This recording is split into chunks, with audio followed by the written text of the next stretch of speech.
우리 청북교회가 창립한 지 70주년을 맞았습니다. 인생을 살면서 또 목회를 하면서 세월을 오래 지내다 보면은 늘 고백하는 것이 이 모든 것이 하나님의 은혜였다. 이 모든 것이 하나님의 은혜였다. 이런 고백을 하게 됩니다. 여러분도 신앙인으로서 같은 고백이 있지 않겠습니까?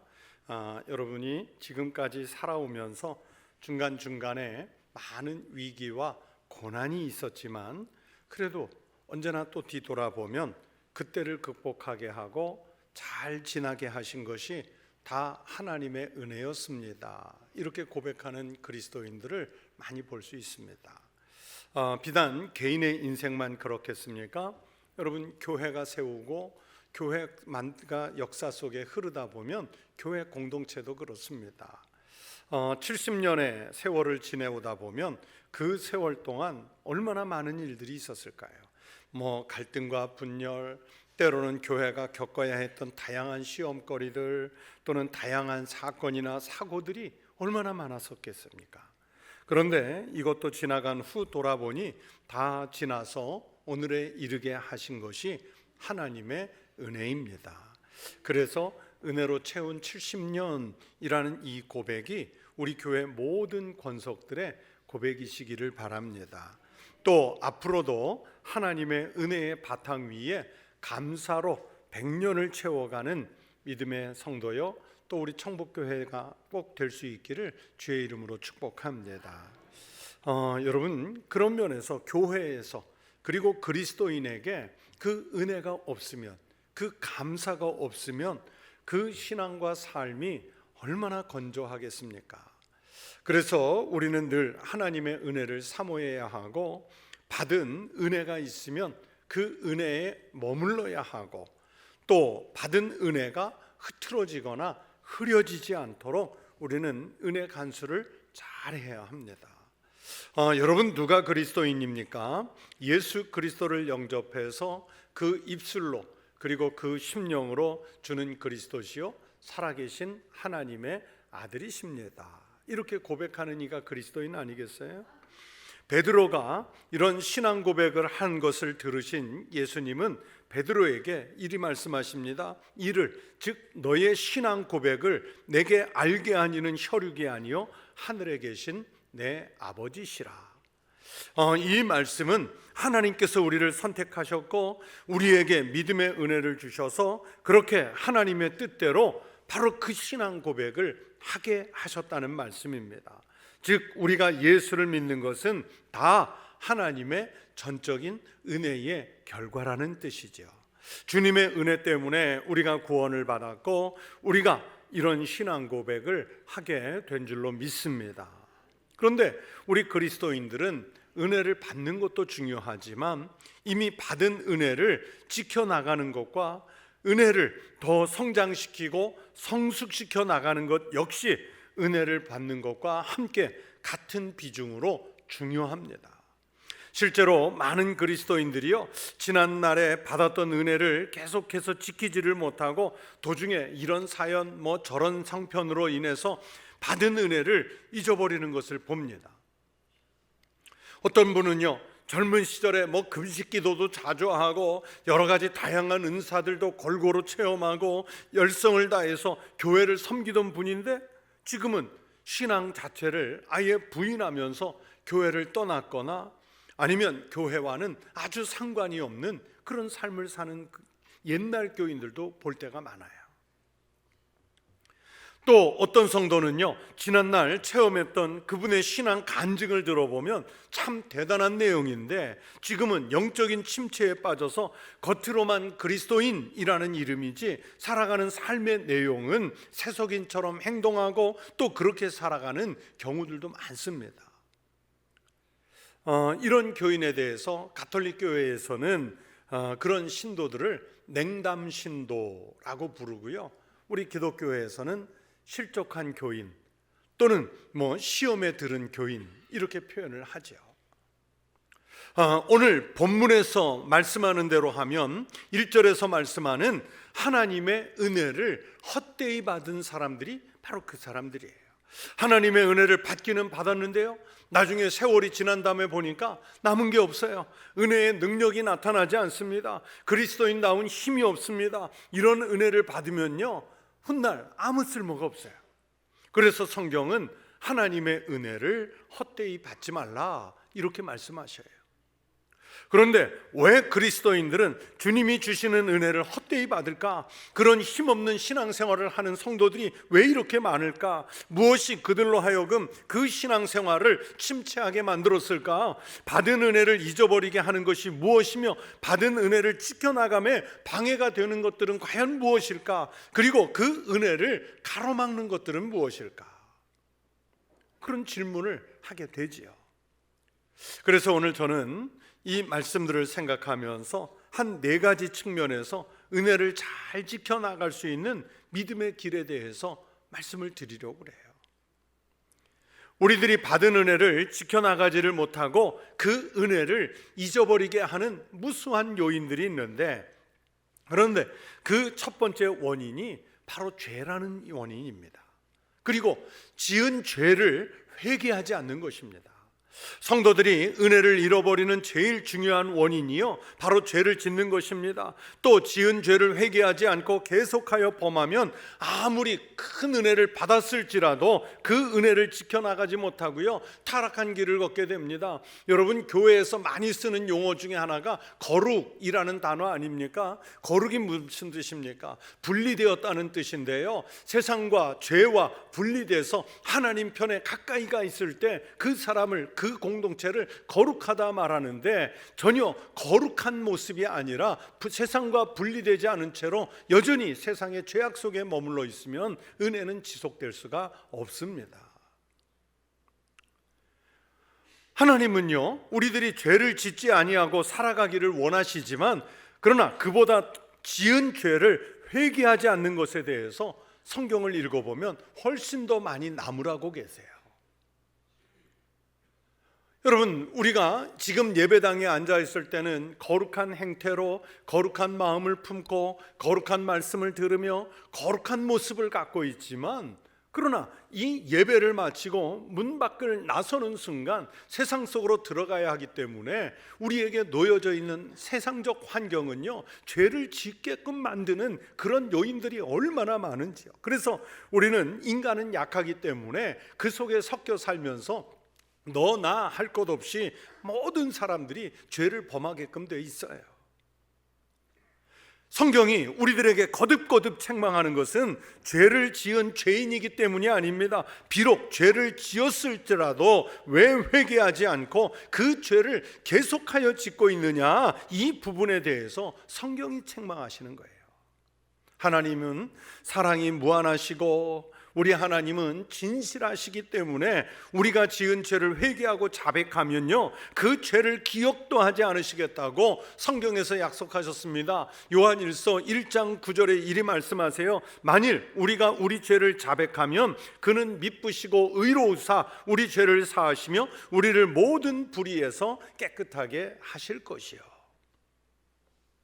그러나 우리는 미련하여서 마음으로는 이 말씀을 받고 믿으면서도 우리의 생활은 유혹을 극복하지 못하고 죄짓기를 반복합니다. 끊임없이 탐욕을 부리고 끊임없이 미워하고 끊임없이 시기하고 끊임없이 하나님의 영광을 가리는 죄를 짓고 살잖아요.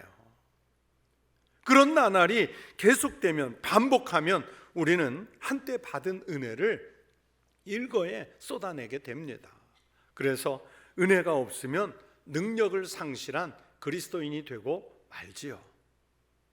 여러분, 삼손을 보세요. 성경 속의 인물, 사사였던 삼손을 생각해 보세요. 여러분, 삼손, 사람들은 보통 성경을 읽으면서 생각할 때, 삼손의 힘이 그 자르지 않은 머리카락에서 나온다. 우리는 보통 사사기를 읽으면 그렇게 먼저 생각하잖아요. 표면상으로는 그렇지만 여러분, 삼손의 진짜 힘은 어디에서 나오느냐? 하나님이 그와 함께 하실 때 나타나요.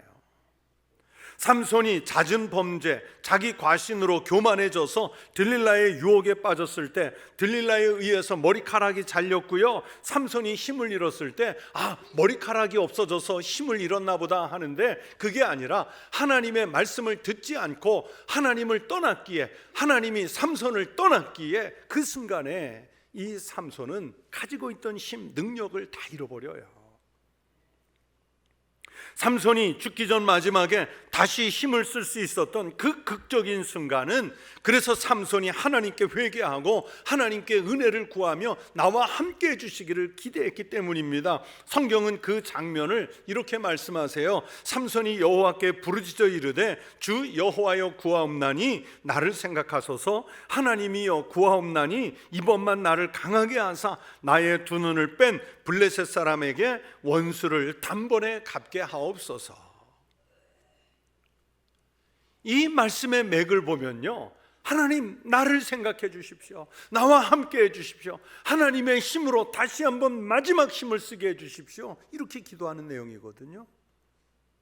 많은 그리스도인들이 삼손처럼 한때 받았던 은혜를 지켜나가지를 못하고요, 영적으로 침체된 삶을 살아가고 있습니다. 그 이유가 무엇일까? 바로 죄를 짓고는 그 죄를 회개하지 못한 채 여전히 그 죄 안에 머물러 있기 때문입니다.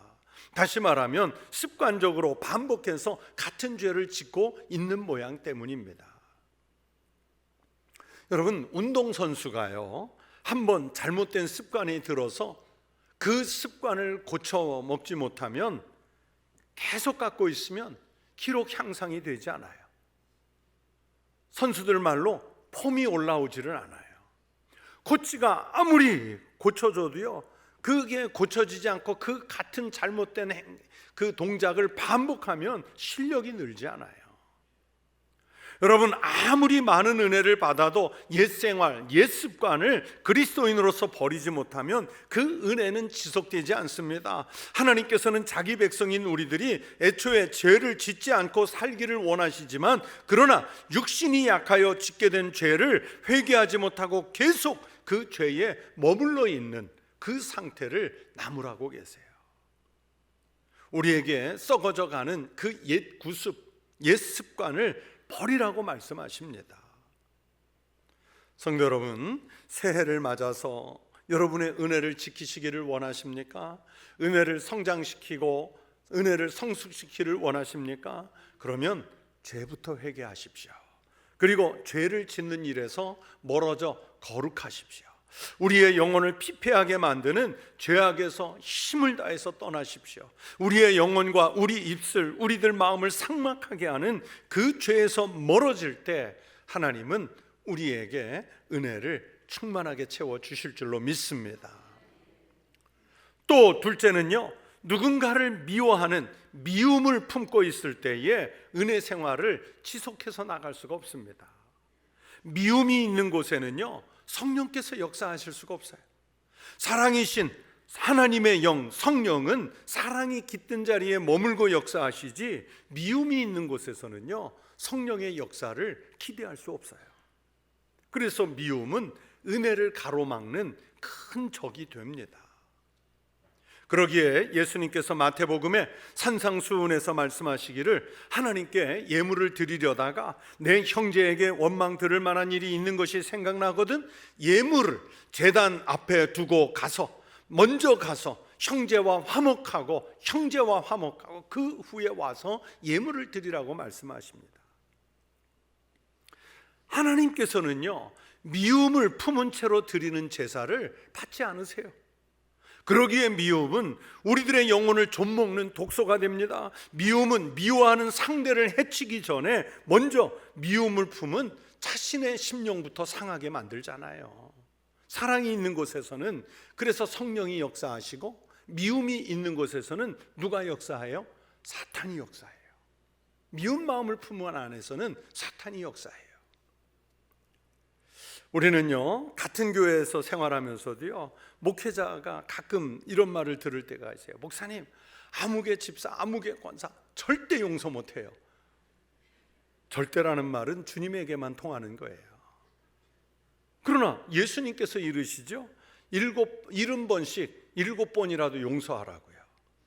여러분, 과연 이 말씀, 예수님의 말씀이 490번만 용서하라는 말씀일까요? 아니죠. 무한정 용서하라는 말씀인데요. 그러나 저는 다시 말씀드립니다. 여러분, 더도 말고 덜도 말고 490번만 용서해 주세요. 490번만. 그러면 더 이상 용서 못할 것도 없고요, 더 이상 미워하는 마음도 생기지 않을 거예요. 그런데 용서할 수 없는 대상이 있단 말이에요. 꼭 있단 말이에요. 그냥 떠오른단 말이에요. 그래서 저는 어떻게 하느냐, 저라고 미워하는 사람 없겠어요? 어떻게 하느냐, 가급적이면 그 사람 떠올리지를 않으려고 그래요. 잊어버리려고 그래요. 잊어버리면 돼요. 번뜩 생각이 나서 떠오르면 미워지잖아요. 그러니까 잊어버리려고 그래요.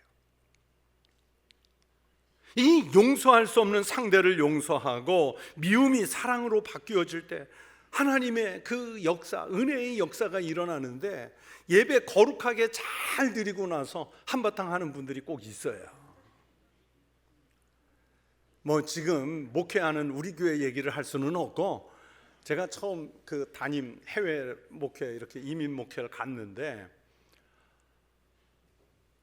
이 당회를 이제 아침 예배 잘 끝나고 점심까지 잘 먹고 당회를 하는데, 장로님 두 분이 그냥 말꼬투리 잡고 싸우다가 이제 한바탕을 하는데, 내용이 뭐냐면, 교회를 누가 더 거룩하게 할 거냐, 어떻게 하면 교회가 신령해질 거냐, 이거 갖고 하는 게 아니라요, 교민의 업무 가지고. 그래서 제가 교민의 이야기를 여기서 하지 마시라고, 교민의 일은 교민에 가서 하시라고 아무리 권고를 해도요, 안 되는 거예요. 안 돼요. 그것 때문에 시간을 얼마나 끄는지. 또 먼저교회에서도 예배 잘 끝나고 점심 잘 먹고 당회를 하는데, 장로님 두 분이 말꼬리 잡고 싸우시네요. 그런데 동문회 일로 같은 명문고등학교를 나왔는데 후배가 먼저 장로가 되셨어요. 그리고 2, 3년 지나서, 한 3년 지나서 선배님이 됐는데, 여기서부터 마음을 상한 거예요. 여기서부터. 그러니까 동문의 그 위계 질서를 가지고, 그게 정말 제가 화도 나고 안타까운 마음에, 동문의 일을 왜 여기서 얘기하시냐, 이건 교회잖냐, 교회 일만 얘기하시라고 그래도 이미 한 번 붙은 싸움은요, 많은 분들이 달려들어도 해결이 안 돼요. 해결이 안 돼요. 여러분, 그게 교회를 거룩하게 합니까? 우리의 은혜를 지속합니까? 이미 마음속에 그 미운 감정이 들어있기 때문에 안 돼요. 우리 여전도의 권사회 김장하다가도 한바탕 할 때 있잖아요. 소금 한 주먹 더 넣어야 된다, 넣지 마라, 이미 충분히 들어갔다, 아니 간이 안 맞으니까 한 주먹 더 넣어라, 요즘 젊은 사람들은 짠 거 안 먹으니까 좀 싱겁게 해라 하면서 나중에는 그 김장 갖고 싸우는 거예요. 제가 그걸 지켜보면 무슨 생각이 드냐면, 저 김장이 맛있을까? 저 김장은 과연 고소할까? 별 생각이 다 들죠. 여러분, 그건 은혜를 잊어버리잖아요. 교회 안에서 교회 일 한다고 하면서 은혜를 우리 스스로가 쏟잖아요. 말씀드리지 않은 다양한 일들로 우리는 사람을 향해 비난하고 비방하고 미워하다가 결국은 은혜를 잃어버려요. 여러분의 마음에 미움으로 자리 잡은 사람이 누구입니까? 그 사람부터 용서하십시오. 그러면 분명히 하나님이 은혜를 주실 줄로 믿습니다. 받은 은혜를 지키게 하실 줄로 믿습니다. 능력 있는 그리스도인으로서 살아갈 수 있는 힘을 분명히 주실 줄로 믿습니다. 또 우리 그리스도인들이 받은 은혜를 지켜나가지 못하게 하고 은혜 생활을 하는 것을 가로막는 세 번째 원인은 바로 염려와 근심입니다. 여러분의 마음속에 자리 잡은 염려와 근심이에요. 여러분, 염려와 근심은 그래서 우리 영혼에 파고드는 좀벌레와도 같습니다. 예수님께서 마태복음 13장에서 씨 뿌리는 자의 비유에 대해서 말씀해 주실 때에 염려와 근심이 갖는 폐에 대해서 일러주셨습니다. 예수께서 비유로 여러 가지를 그들에게 말씀하여 이르시되, 씨를 뿌리는 자는 뿌리러 나가서 더러는 가시떨기 위에 떨어짐에 가시가 자라서 기운을 막았고, 가시떨기 위에 뿌려졌다는 것은 말씀을 들으나 세상의 염려와 재물의 유혹에 말씀이 막혀 결실하지 못하는 자예요. 여러분, 이 말씀처럼 세상적인 이런저런 염려는요, 우리가 받은 은혜가 자라지 못하고 시들게 하는 원인이 된다는 말씀입니다. 그래서 요한복음 14장에서는 염려와 믿음 중에서 한 가지를 선택하라고 말씀하시죠. 너희는 마음에 근심하지 말라. 하나님을 믿으니 또 나를 믿으라. 여러분, 그래서 신앙생활은 선택입니다. 염려와 근심을 선택할 것이냐, 아니면 그리스도에 대한 믿음과 신뢰를 선택할 것이냐, 둘 중에 하나를 선택하는 것입니다. 여러분은 어느 쪽을 선택하시겠어요? 은혜 쪽을 선택하시겠습니까? 아니면 염려하고 근심하는 쪽을 선택하시겠습니까? 여러분이 아무리 염려하고 아무리 크게 근심해도요, 여러분의 인생에 부딪힌 문제를 해결하지 못합니다. 하나님의 은혜를 선택하는 사람이 그 해결의 은혜를 누릴 수가 있어요. 하나님의 은혜를 선택하는 성도 되시기를 바랍니다. 이기게 될 줄로 믿습니다. 은혜가 커지고 성숙해질 줄로 믿습니다. 우리가 받은 은혜를 지속시키지 못하거나 은혜를 또 잊어버리게 하는 네 번째 큰 이유 중에 하나는 게으름이에요. 특별히 영적 게으름입니다. 요즘은 세상이 너무 바쁘게 돌아가니까 뭐 조금 천천히 가자 하는 의미에서 게으름의 미학, 아주 멋진 말도 있지만은, 그러나 바쁘게 열심히 사는 사람들에게는 그래, 조금 게으르게, 조금 여유롭게 생각하며 살자, 이거 참 좋습니다. 옳습니다. 그래서 뭐 좀 더 정확하게 표현하면 느림의 미학, 이런 말도 있지요. 조금 천천히 가자 하는 그런 의미의 느림은 좋은 것이지만, 열심히 하지 않는 게으름, 진짜 게으름은 그건 악한 거예요. 특히 영적인 면에서 그렇습니다. 지난 주간에 갑자기 제가 퍼뜩 생각이 나서 제 아내에게 요즘 최규용 목사님은 어떻게 지내실까 그랬어요. 그분이 누구냐면 제가 처음 부목사를 나갔던 부산의 담임 목사로 모셨던 분입니다. 몇 년 전에 은퇴해서 이제는 원로 목사님이 되셨는데, 사람들이 볼 때는요 좀 답답해 보여요. 얼마나 느린지, 얼마나 여유로운지, 무슨 생각을 그렇게 하는지, 말은 또 얼마나 천천히 하시는지. 그래서 이 경상도 부산 사람들의 센 모습으로 볼 때는 좀 답답해요. 그런데 부목사로 옆에서 모실 때 보면 이분은 거의 예수님이에요. 정말이에요. 제가 그냥 조금 더 과장하지 않고 거의 예수님급에 가까워요. 늘 엄청나게 독서를 하세요. 그래서 어느 날 계속 독서 시간이 길어지면 제가 이제 가까우니까, 목사님 눈 피곤하신데 좀 멈추시죠. 그러면 다음 주에 할 한 편의 설교가 아니라 그 설교에 사용할 한 줄의 문장을 얻기 위해서 그렇게 하시는 거예요. 또 많이 걸으시면서 늘 묵상을 하세요. 그래서 어느 날 부목사실에 와서 저희들이 막 정신없이 일하고 있으면, 자, 모든 거 멈춥시다. 오히려 저희들이 하고 있는 일을 멈추게 하고 나갑시다. 그래서 저희들을 전부 차에 태워서 금정산 중턱에 가서, 자, 말씀 하나씩 붙잡고 우리 1시간 걸읍시다. 말씀 하나씩 붙잡읍시다. 그러면서 아무 말도 없이 1시간을 걸어요. 막 저는 속이 타지요. 아마 다른 목사님들도 그랬을 거예요. 가서 빨리 해야 할 일이 있는데, 오늘 저녁까지 마쳐야 할 일이 있는데, 그런데 그거 다 할 수 있습니다. 그리고 우리 목회자가 영적으로 너무 분주하면 교인들의 영혼이 피폐해집니다. 하나님 앞에서 이 생활을 해야 합니다. 그러면서 저희들을 가르치셨어요. 그래서 늘 제가 그분을 볼 때마다 내가 담임 목회자가 됐을 때 저분처럼 저렇게 여유롭게, 저분처럼 많은 독서를 하고, 저분처럼 말씀을 묵상하며 걸으며 기도할 수 있을까 했는데, 이제 생각해봐도요, 반도 못하는 것 같아요. 반도. 그분은 게으른 게 아니라요, 영적으로 정말 부진하는 분이셨던 거예요. 그게 갑자기 생각이 나서 그 대화를 했던 거예요. 여러분, 그래서 뭘 그분을 생각하면 뭐가 생각나냐면 오리, 물 위에 떠 있는 오리. 여러분, 오리가 물 위에 떠 있을 때 우리는 다 평안하다 그러잖아요. 거위가 물에 떠 있으면 다 평안하다 그러잖아요. 아름답다 그러잖아요. 그런데 그 오리, 그 거위가 평안하게 물 위에 떠 있는 모습을 보이기 위해서는 그 물 밑에 다리는 뭐 하고 있을까요? 그렇죠. 다 손짓으로 하시는데 열심히 그 평안을 유지하기 위해서, 그 균형을 유지하기 위해서 열심히, 정말 열심히, 우리 영이 그래야 된단 말이에요.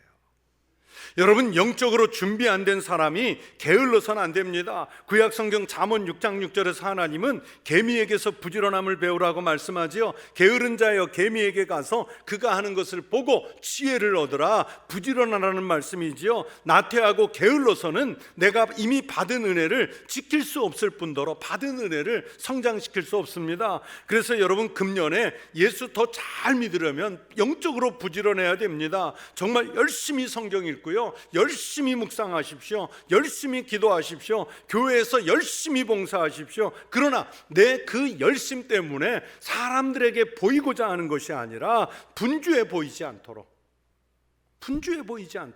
열심히 하십시오. 내 영의 수준이 떨어지지 않도록 늘 체크해야 됩니다. 내가 게을러지고 있는 것은 아닌지 늘 체크해봐야 합니다. 하루를 24시간 다 활용하는 사람이 있는가 하면, 게으른 사람은요, 똑같은 시간이 주어졌는데 그 시간을 하루에 2-3시간으로 줄여서 살잖아요. 그러면 이 영적 싸움에서 누가 이기게 될지 분명합니다. 잘 거 다 자고 놀 거 다 놀고 자기 좋은 것만 다 해서는요, 성장하거나 성숙할 수 없습니다. 뒤에서 바짝 따라오는 사람들에게 바로 추월을 당하게 되지요. 언젠가 텔레비전 이렇게 무슨 대담 프로를 보는데, 그날 출연자가 우리나라의 어떤 대표적인 연예기획사의 대표래요. 제가 연예기획사에 대해서, 연예계 소식에 대해서는 깡통이지만은 그분이 우리나라를 아무튼 대표하는 연예기획사인데, 그 진행자와 대화를 나누다가 어떻게 재산 얘기가 나왔어요. 재산이 얼마쯤 되느냐 하고 물었더니 개인 재산이 2천억 원이 넘는데요. 별로 놀라질 않네요. 나도 2천억은 있다, 딱 그런 표정인 것 같아요.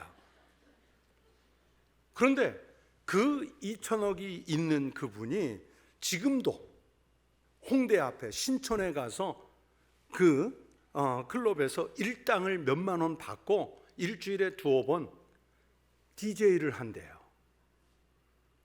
여러분이 만약에 2천억은 둘째 치고요, 200억, 20억 있으면 여러분은 어떻게 하시겠어요? 그 몇만 원 받고 그 시끄러운데, 그 번잡한 데 가서 여러분 일당 몇만 원 받고 일하시겠어요? 그러니까 진행자가 묻지요. 아니, 그 일을 왜 하십니까? 그랬더니 첫 번째는 게을러지지 않으려고,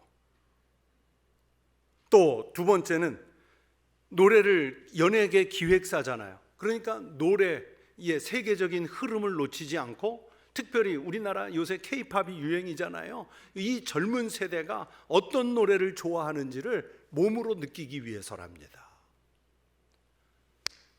저분은 성공할 수밖에 없겠다. 나도 20억만 있으면 놀 것 같아요. 근데 그 홍대 번잡한 데 가서 그 조그만 클럽에서 DJ를 보는 거예요. 몇만 원 받고. 여러분, 우연히 성공하는 사람 없습니다.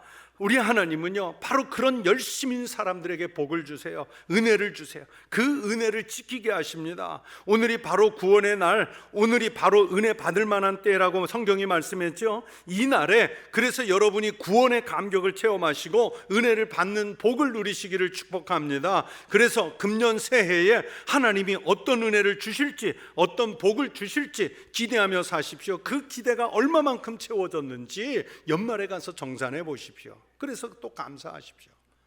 매일매일 올해 살아가면서 주시는 은혜를 흘려버리지 마세요. 지금까지 받은 은혜를 잘 지키십시오. 그리고 그 은혜 위에 내일 또 다른 은혜를 더하셔 그렇게 받으세요. 그렇게 해서 은혜의 양과 은혜의 질을 높여가는 믿음의 사람들이 되시기를 바랍니다.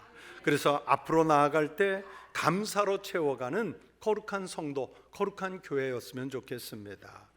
올해 70주년 새해를 맞아서 우리가 무슨 많은 프로그램을 하고 축하 행사를 하고 무슨 업적을 이루는 것보다 더 중요한 일은 지금까지 채워주신 은혜 위에 감사를 더해서 우리 신앙의 공동체가 하나님 앞에 은혜와 감사가 충만한 해로 삼을 때 그 은혜가 빛날 줄로 믿습니다. 그 일에 참여하는 믿음의 성도 되시기를 축원합니다. 기도하겠습니다. 하나님 아버지, 우리가 살아온 것 자체가 하나님 은혜였음을 믿습니다. 이 은혜 때문에 앞으로 살아갈 일도 늘 감사이게 하여 주시옵소서. 예수님 이름으로 기도하옵나이다. 아멘.